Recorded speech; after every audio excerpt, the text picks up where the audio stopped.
6 মাস পর্যন্ত exclusive breast feeding, মানে শুধু ব্রেস্ট ফিডিং মানে ব্রেস্ট ফিডিংয়ে অন্য কোনো কিছুই খাবে না, পানিও খাওয়ানোর দরকার নেই। তারপর থেকে ব্রেস্ট ফিডিংয়ের সাথে সাথে এক্সট্রা ফিডিং দেওয়া যাবে এবং 2 বছর পর্যন্ত বাচ্চাকে বুকের দুধ, অন্য খাবারের সাথে সাথে 2 বছর পর্যন্ত সে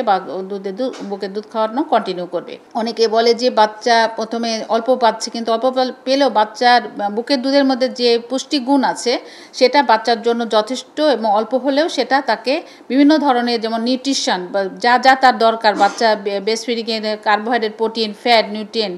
এবং অ্যান্টিবডি, বিশেষ করে আইজি একটা অ্যান্টিবডি আছে, সেটা বাচ্চাকে তার রোগ প্রতিরোধ ক্ষমতা বৃদ্ধি করবে। এবং ব্রেস্ট ফিডিংয়ের সাথে অনেকে মনে করে যে ব্রেস্ট ফিডিংও দিচ্ছে আবার আর্টিফিশিয়াল ফিডিংও দিচ্ছে, সেটা আরও বেশি খারাপ।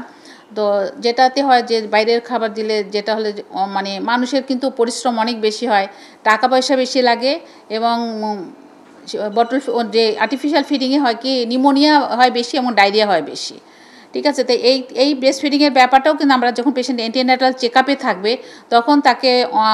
কাউন্সিলিং করতে হবে, তাকে এনকারেজ করতে হবে এবং তাকে মোটিভেট করতে হবে যে আমি বাচ্চা হওয়ার পরে বললাম তুই ব্রেস্ট ফিডিং করাবে, সে কিন্তু সে সহজে মোটিভেটেড হবে না, সে প্রথম থেকেই তাকে মোটিভেট করতে হবে।